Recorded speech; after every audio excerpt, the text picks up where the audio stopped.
Semua, selamat datang di channel Baca Saham. Pada video ini, kita akan membahas satu topik dengan judul berikut ini. Tapi seperti biasa, semua pembahasan bukan rekomendasi dan hanya informasi.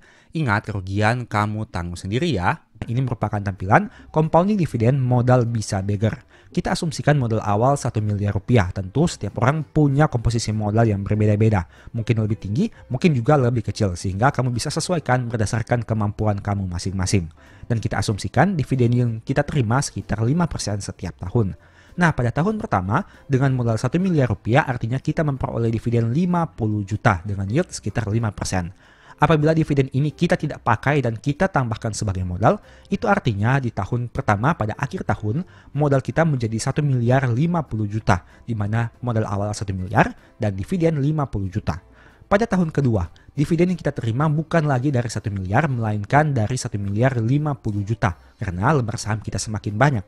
Akibatnya dividen yang diterima juga semakin banyak, bukan lagi 50 juta, melainkan 52,5 juta. Sehingga pada akhir tahun kedua modal kita sudah tumbuh menjadi 1,1 miliar rupiah. Tentu saja untuk pembahasan ini kita fokus kepada modal yang kita konversikan menjadi jumlah lembar saham. Artinya kita tidak terlalu memusingkan terkait naik turun harga saham, tapi kita fokus saja kepada lembar saham yang bisa kita koleksi dengan dividen yang kita terima setiap tahun. Pada tahun ketiga sama seperti tadi, modal kita sudah menjadi 1,1 dan dividen yang kita terima juga semakin besar. Bukan lagi 50 juta, bukan lagi 52,5 juta, melainkan 55,12 juta. Sehingga total modal di akhir tahun ketiga sudah mencapai 1,15 miliar rupiah. Kondisi ini terus kita lakukan dari tahun ke tahun dengan asumsi dividen yield yang hanya 5%. Mungkin saja ini akan terjadi perbedaan pada realitanya karena ada perusahaan yang membagikan dividen dengan angka yang jauh lebih besar pada tahun-tahun selanjutnya, sehingga hal itu akan berdampak kepada dividen yield yang semakin besar. Di sisi yang lain, kita juga tidak mengetahui apakah harga saham akan naik atau turun.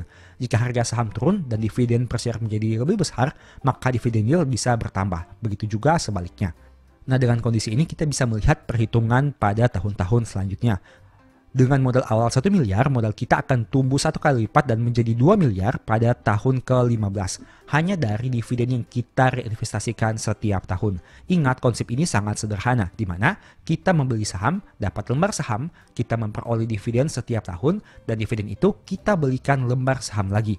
Alias lembar saham kita semakin lama semakin bergulung, semakin lama semakin banyak. Dan pada akhirnya, jika ditotal, kita bisa memperoleh modal yang lebih besar, bahkan bisa naik 100% dari modal awal kita. Dengan catatan, kita memiliki lembar saham yang semakin banyak dari waktu ke waktu.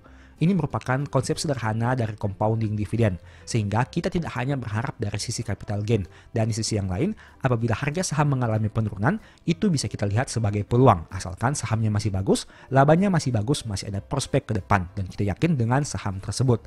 Kita bisa memanfaatkan hal itu untuk membeli lembar saham yang semakin banyak pada harga yang lebih murah. Alhasil, potensi dividen yield yang bisa kita peroleh di kemudian hari bisa menjadi lebih besar. Dari contoh ini kamu bisa melihat bahwa hanya dengan konsep sederhana ini, modal awal 1 miliar bisa tumbuh menjadi 2 miliar pada 15 tahun ke depan. Tentu saja realitanya akan berbeda karena tidak ada dividen yield yang statis di angka 5% saja.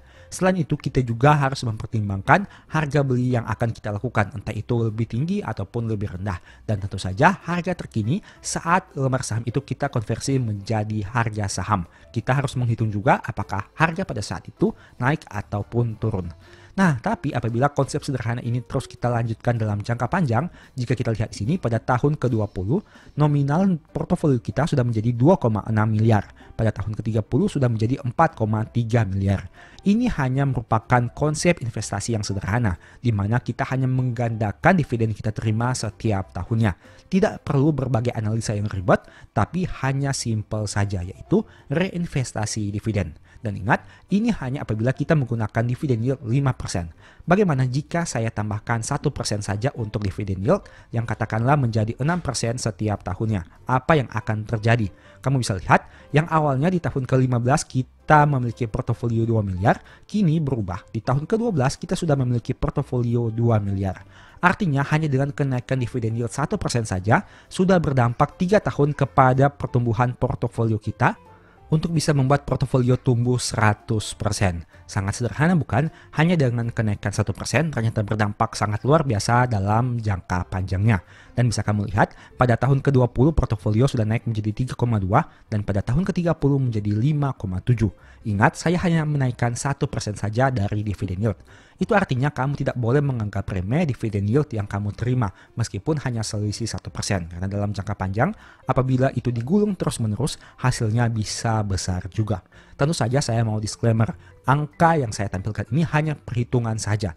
Dan tentunya realitanya pasti bisa berbeda. Jadi kamu tidak boleh telan mentah-mentah simulasi ini karena kamu juga harus mempertimbangkan berbagai potensi kemungkinan baik itu peluang maupun resiko yang ada di pasar saham secara realitanya seperti apa. Apakah di masa depan masih ada potensi untuk menggulung dividen yang kamu terima ataukah mungkin kamu harus cut loss saham tersebut karena sudah tidak ada prospek di kemudian hari. Nah, setelah kita memperoleh modal yang bisa kita katakan ideal, barulah kita bisa berpikir untuk hidup dari dividen saham. Jadi stepnya ada dua. Yang pertama kita menggulung dulu dividen yang kita terima, baru kemudian setelah nominal portofolio itu cukup, lembar sahamnya cukup, baru kita bisa hidup dari dividen. Jangan kita balik, karena perjalanan di pasar modal merupakan perjalanan yang panjang. Mungkin kita tidak bisa tempuh dalam waktu hanya di bawah 10 tahun dan bahkan membutuhkan waktu di atas 15 tahun. Tapi setidaknya dengan konsep sederhana ini, kita jadi bisa memiliki konsep investasi yang bisa dikatakan santai. Tidak terlalu berpikir terhadap kenaikan dan penurunan harga saham dalam waktu ke waktu, hari ke hari. Tapi kita hanya fokus saja kepada kinerja perusahaan secara jangka panjang. Apakah perusahaan itu masih mampu untuk tumbuh dari sisi labanya, ekuitasnya masih mampu tumbuh, dividennya mampu dibagikan secara rutin dengan yield yang menarik, dan apakah kita bisa memegang saham tersebut dalam jangka waktu yang sangat panjang. Nah, katakanlah modal awal kita hanya 1 miliar rupiah saja. Apabila dengan konsep tadi dividen yield 5%, maka dividen yang kita terima hanya 50 juta rupiah. Dan apabila biaya hidup setahun kita adalah 120 juta atau 10 juta per bulan, maka dengan modal 1 miliar rupiah ini dan dividen yield 5%, kita belum bisa hidup dari dividen. Karena masih ada selisih sekitar 70 juta dari biaya hidup kita 120 dikurangi dengan dividen yang kita terima 50 juta. Tapi misalkan di sini modal awal kita sudah menjadi 3 miliar rupiah, maka dividen yang kita terima sudah menjadi 150 juta, yang mana angka ini lebih besar 30 juta dari biaya hidup setahun kita. Barulah pada saat ini kita bisa berpikir untuk hidup dari dividen saham. Nah, tentunya kamu sudah mengetahui realitanya. Kita membutuhkan modal miliaran rupiah agar bisa memperoleh konsep sederhana yaitu hidup dari dividen saham. Sehingga apabila modal kita masih terbatas, yang perlu kita lakukan adalah berusaha lebih keras, kerja lebih cerdas agar supaya modal kita semakin banyak. Untuk menumbuhkan modal tentu saja seperti yang saya katakan tadi, selain kita bisa berharap dari sisi capital gain, kita juga bisa berharap dari sisi dividennya. Entah dari dividen yang kita reinvestasikan atau kita mencari saham-saham yang membagikan dividen yield dengan angka yang besar. Semuanya tergantung kepada strategi dan keputusan kamu masing-masing. Dan ingat, pertimbangkan selalu resiko sebelum mengambil keputusan. Jangan hanya tertarik karena dividen yieldnya besar, jangan hanya tertarik karena ada potensi capital gain yang besar, tapi pertimbangkan resiko terburuk yang siap kamu hadapi. Apabila risiko itu benar-benar terjadi, apakah kamu siap menghadapinya atau tidak? Semoga video ini bisa bermanfaat ya. Kenapa 1 miliar pertama itu di saham sangat penting? Apakah kamu pernah memikirkan hal tersebut? Mungkin saja setiap orang punya pertimbangan dan punya alasannya masing-masing. Tapi setidaknya menurut saya pribadi ada 4 hal yang menyebabkan kenapa angka 1 miliar pertama itu sangat penting. Tidak hanya di pasar saham, tapi di berbagai aspek kehidupan kita. Entah itu kamu memiliki tabungan sebanyak 1 miliar, entah itu kamu memiliki aset investasi sebanyak 1 miliar, entah itu kamu memiliki portofolio saham sebanyak 1 miliar, dan lain sebagainya. Sekarang mari kita bahas saja beberapa poin intinya. Kita langsung masuk saja ke dalam poin pertama. Poin pertama, bukti serius di pasar saham. Kamu tentu tahu bahwa 1 miliar itu merupakan angka pertama dalam satuan miliar rupiah, yang mana nominal uang yang tidak lagi kecil. Mungkin jika kita mengatakan angka 1 juta ataupun 10 juta bahkan 100 juta, bagi sebagian orang bukanlah merupakan angka yang sangat besar. Tapi jika kita mengatakan angka 1 miliar, angka tersebut relatif cenderung lebih besar bagi kebanyakan orang. Karena saat mencapai angka 1 miliar, pada saat itulah orang tersebut disebut sebagai miliarder. Nah, jika kamu telah mencapai angka 1 miliar khususnya di pasar saham, Itu artinya menjadikan bukti bahwa kamu memang serius di pasar saham karena dana yang kamu alokasikan untuk instrumen ini tidak main-main karena menyentuh angka 1 miliar rupiah. Selain itu, bagi mereka yang mulai dari awal dengan nominal 10 juta, 100 juta, beberapa ratus juta dan akhirnya menyentuh angka 1 miliar, itu merupakan suatu pencapaian yang sangat penting karena mereka memiliki proses dari waktu ke waktu hingga menyentuh angka tersebut, dan artinya bukti mereka bahwa telah serius di pasar saham karena nominalnya tidak main-main lagi, tidak tergolong kecil tapi merupakan nominal yang merupakan angka pertama dalam satuan miliar rupiah. Kita masuk kepada poin kedua. Poin kedua, kenapa 1 miliar pertama di saham itu sangat penting? Karena saat dana mencapai 1 miliar, capital gain dan dividen mulai terasa banyak. Ingat, poin intinya di sini adalah mulai terasa banyak. Jika kamu memiliki uang 1 juta, 10 juta, ataupun 100 juta, kamu memang tetap masih bisa merasakan capital gain maupun dividen dari selisih harga beli dan jual maupun dari pembagian keuntungan dari perusahaan yang sahamnya kamu beli. Tapi jika kamu memiliki dana 1 miliar, maka nominal capital gain dan dividen itu mulai bisa terasa cukup banyak. Contohnya, misalkan angka 6% dari 1 miliar adalah 60 juta. Katakanlah, kamu menghasilkan capital gain sebanyak 6% untuk transaksi jual beli kamu. Atau di sisi yang lain, kamu menerima dividen yang membagikan yield sekitar 6%. Nah, jika kamu memiliki dana portofolio 1 miliar dan memperoleh capital gain ataupun dividen sebanyak 6%, berarti kamu akan memperoleh keuntungan sebanyak 60 juta. Angka 60 juta itu jika kita bagi dalam 12 bulan, maka sekitar 5 juta per bulan atau setara dengan UMR di kota-kota besar. Nah, artinya apabila kamu memiliki dana 1 miliar dan kamu memperoleh keuntungan saja 6%, katakanlah dari dividen ataupun dari capital gain, maka dalam setahun kamu sudah bisa menghasilkan keuntungan 60 juta yang sudah setara dengan gaji UMR di kota-kota besar. Nah, logikanya sederhana saja. Kita tidak perlu membandingkan apakah angka 60 juta setahun atau 5 juta setahun itu banyak atau sedikit. Karena banyak sedikit itu relatif bagi sebagian orang. Tapi kita lihat saja tolak ukurnya berdasarkan upah minimum regional dari beberapa kota besar. Katakanlah kamu memperoleh 5 juta dalam waktu 1 bulan, baik itu dari capital gain maupun dari dividen yang kamu terima. Yang mana kamu bagi 12 karena angka itu kamu dapatkan setahun. Kemudian harus dibagi 12 untuk mendapatkan angka bulanannya. Nah, dengan arti kamu memperoleh 5 juta setiap bulan, berarti kamu memiliki dana atau penghasilan yang sama dengan gaji UMR, di mana pekerja tersebut harus bekerja dalam waktu 1 bulan. Coba kamu lihat di sini, untuk memperoleh capital gain ataupun dividen, tentu usaha yang harus dilakukan tidak sebesar mereka yang bekerja sebagai karyawan yang memperoleh gaji UMR. Seorang karyawan perlu bekerja kurang lebih sekitar 8 jam sehari dan 5 hari seminggu dalam waktu 1 bulan untuk memperoleh gaji 5 juta rupiah. Tapi apabila dana kamu 1 miliar dan kamu memperoleh capital gain katakanlah 6% atau yang lebih menarik lagi, kamu memperoleh dividen dengan yield 6% yang mana pada tahun 2025 ini banyak saham besar yang menawarkan yield sebesar itu. Nah, artinya kamu memperoleh 60 juta setahun atau 5 juta per bulan secara pasif jika kamu memperoleh dari sisi dividen. Tentu hal itu lebih mudah dibandingkan mereka yang harus bekerja dalam waktu 1 bulan untuk memperoleh nominal yang sama, yaitu 5 juta rupiah. Itulah alasan kenapa jika dana kita sudah mencapai 1 miliar, capital gain dan dividen mulai terasa banyak. Tolak ukur banyaknya di sini adalah di mana setara dengan gaji UMR untuk kota-kota besar. Yang kedua, 6% dari 100 juta adalah 6 juta rupiah. Nah, ini merupakan perbandingannya. Jika tadi kamu memiliki dana 1 miliar dan menghasilkan 6%, maka kamu akan memperoleh dana 60 juta sebagai keuntungan. Tapi jika dana kamu hanya 100 juta, maka 6% dari 100 juta itu hanya 6 juta rupiah. Yang mana jika kita bagi 12 bulan, itu artinya sekitar 500 ribu per bulan. Nah, di sini kamu bisa melihat perbedaannya. Dana 1 miliar bisa memberikan 5 juta per bulan. Dana 100 juta hanya menghasilkan 500 ribu per bulan. Tentu untuk menikmati uang 500 ribu per bulan itu tidak akan leluasa seperti orang yang menghasilkan 5 juta per bulan. Itulah alasannya kenapa angka 1 miliar itu merupakan angka yang krusial untuk membuat capital gain ataupun dividen mulai terasa banyak. Kita masuk kepada poin ketiga. Poin ketiga, semakin dekat mencapai angka FIRE atau Financial Independence Retire Early. Agar bisa pensiun dengan nyaman dan mengandalkan saham baik itu dari sisi capital gain maupun dividen, tentu modal yang dibutuhkan itu miliaran rupiah. Saya sudah pernah membahasnya di ebook Stock for Living yang mana bisa kamu baca untuk detail pembahasannya dari awal sampai akhir. Untuk info pembelian silahkan cek saja di nomor di awal atau di akhir video ini. Mungkin ada orang yang bisa fire dengan uang ratusan juta saja, katakanlah 100 juta, 500 juta, 600 juta, dan seterusnya.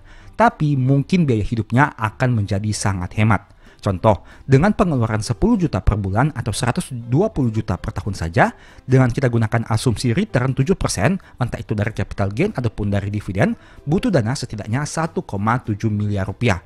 Nah, bisa kamu lihat di sini, dengan pengeluaran 10 juta per bulan saja, di mana angka tersebut tidak terlalu tinggi, tapi juga masih cukup realistis. Dibutuhkan 1,7 miliar apabila menghasilkan return 7% per tahun. Nah, sebagai catatan, ini kita gunakan angka 7% per tahun.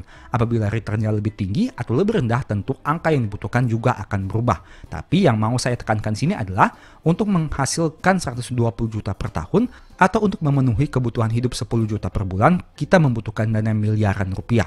Itu artinya kenapa angka 1 miliar pertama ini sangat penting, karena semakin dekat kita mencapai angka FIRE yang kita impikan. Setiap orang punya angka target FIRE-nya masing-masing, entah itu 2 miliar, 3 miliar, 5 miliar, 10 miliar, dan seterusnya. Tapi yang poin intinya di sini adalah semuanya memiliki nominal miliaran rupiah. Dan artinya untuk mencapai angka tersebut kamu harus melewati satu angka, yaitu 1 miliar pertama. Itu alasannya kenapa jika kita telah mencapai 1 miliar pertama, semakin dekat kita mencapai angka FIRE kita masing-masing. Poin keempat yang ingin kita bahas adalah sebagai berikut. 1 miliar pertama akan membuat 1 miliar kedua dan seterusnya menjadi lebih mudah. Contoh perhitungannya seperti ini. Dari 100 juta ke 1 miliar berarti butuh kenaikan 10 kali lipat, di mana kamu harus untung 1000%. Tapi dari 1 miliar pertama ke 2 miliar hanya butuh kenaikan 1 kali lipat atau 100%. Nah, gapnya cukup menarik di sini. Dari 100 juta ke 1 miliar, kamu butuh kenaikan 10 kali lipat, tapi dari 1 miliar ke 2 miliar, kamu hanya butuh kenaikan 1 kali lipat. Di atas, kamu butuh kenaikan 10, di bawah, kamu hanya butuh kenaikan 1 kali lipat. Lebih lanjut lagi, dari 2 miliar ke 3 miliar, ternyata hanya butuh kenaikan 0,5 kali lipat. Artinya tidak sampai 1 kali lipat.